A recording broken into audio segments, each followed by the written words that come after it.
Good morning mga ka-sisters. Ngayon po ay mangangawil na naman ako or magsasabiki. Maaga pa ay umalis na ako ng bahay para sa pangangawil. Ayan, dahil nung isang araw nangawil ako ay medyo marami-rami ang nakuha ko at ito na naman. Balik na naman ako pagka umaga. So, ayan, kasama ko si Eric at saka yung bayaw niya at pamangkin. Bali, nagpahila lang kami ng bangka dahil medyo malayo yung aming pupuntahan.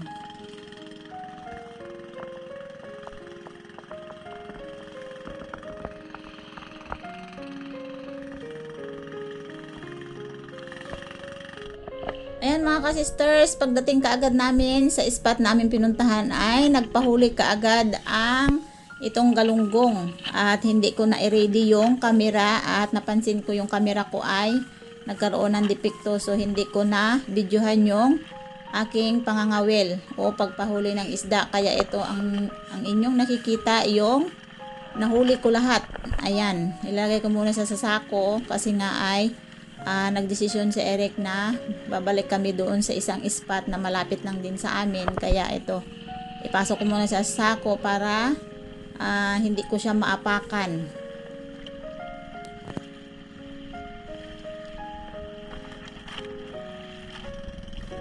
Ito nga, pabalik na kami doon sa spot na malapit lang din sa amin at ito yung ginamit ko na panghuli ng isda, yung may kristalit na pamain. Ayan, pag alis ko nga pala ng bahay mga ka-sisters ay nagdala-dala na ako ng lutuan at saka syempre nagdala ako ng baon katulad ng kanin. So naisip ko nga na kung makahuli ng isda ay dito na lang ako magluluto sa dagat. At ayan, may dala akong talong.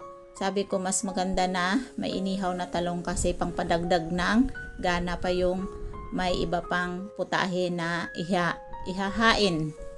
So ayan mga ka-sisters, ito ay malapit lang din sa amin at ito nga, nag-ihaw na ako ng talong at itong bayaw ni Eric at saka si Eric ay uuwi din yan maya-maya. Pero ako ay nagpaiwan pa dito sa dagat kasi nga may baon ako at naisip ko pa na baka magpahuli pa maya-maya. So ayan, mauna na yan sila Eric pa uwi at ako nga lang dito naiwan dahil malapit lang din ito sa amin mga ka-sisters, malapit lang din sa kabahayan.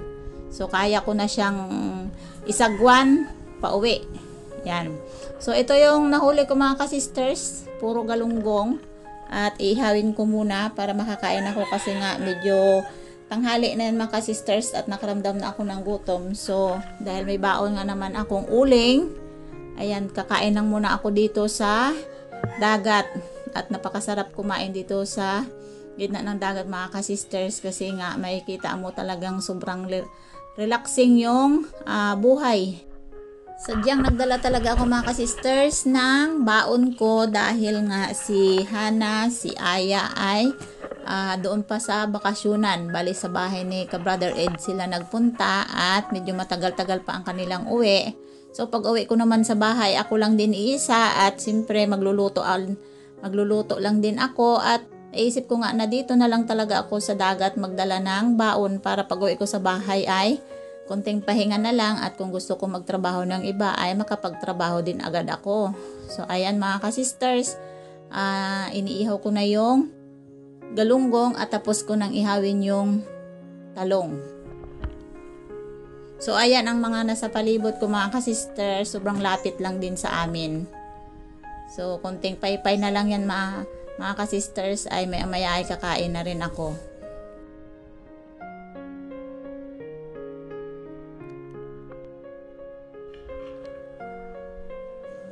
Ito nga yung talong na binili ko lang muna sa talipapa. Napakamahal mga ka-sisters yung talong.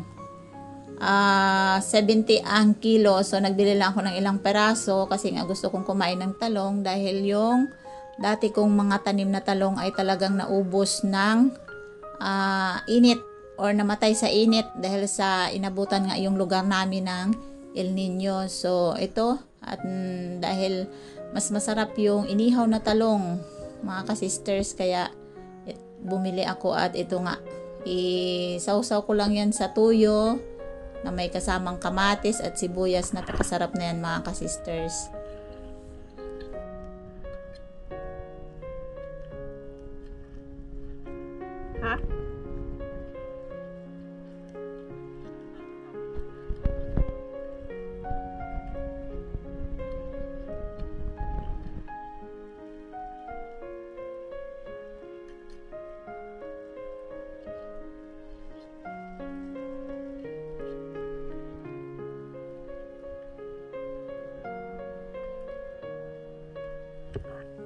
Ayan, ito na yung tuyo na nilagay ko lang sa plastic labo. Yan, dinala ko yan para may pangdagdag pang palasa dito sa aking talong na inihaw. Yung isda mga ka-sisters na bago mo lang nahuli, pagkatapos ay lutuin agad or iihawin. Ayan, sobrang napakalasa yan mga ka-sisters kahit wala pa siyang asin at hindi mo pa nakuhaan yan ng hasang. Ay talaga namang sobrang lasa kasi nga iba talaga yung isda na bago mong huli tapos lulutuin agad. Doble ang lasa niyan mga ka-sisters at napakasarap niyan.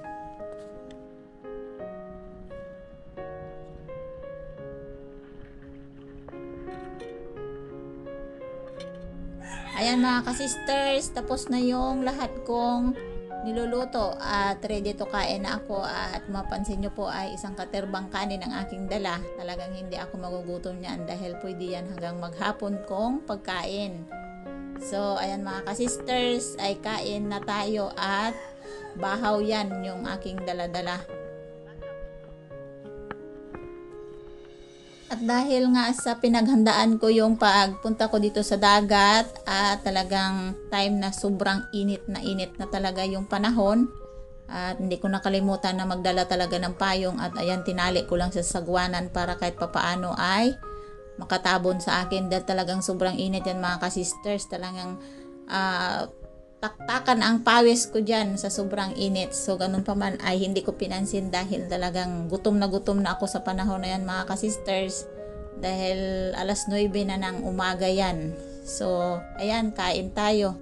At pagkatapos nito ay mangangawil pa ulit ako. Pero kung wala nang huli ay uwi na rin ako sa bahay dahil mas marami pa akong gagawin pag uwi ko sa bahay.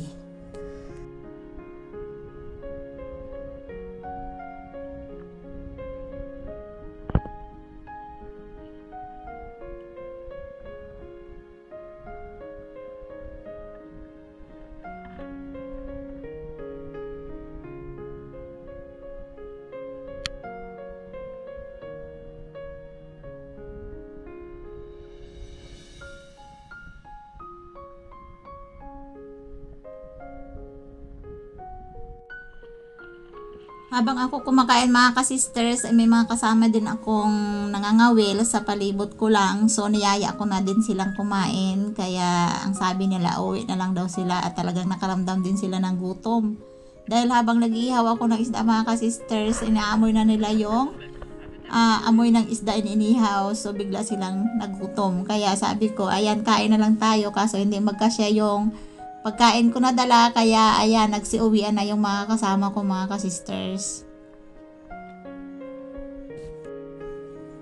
At ayan na nga, talaga namang todo ang subo ko dyan, todo ang kain ko dyan. Talagang nasasarapan ako sa aking pagkain. Dahil sa inihaw na sariwang isda at talong na inihaw.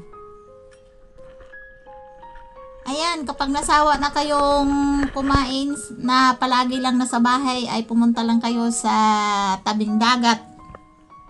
At napakasarap kumain kapag nasa dagat o tabing dagat dahil matatanaw yung mga tanawin na napakaganda. At ayan, malalanghap mo yung sobrang sariwa na hangin.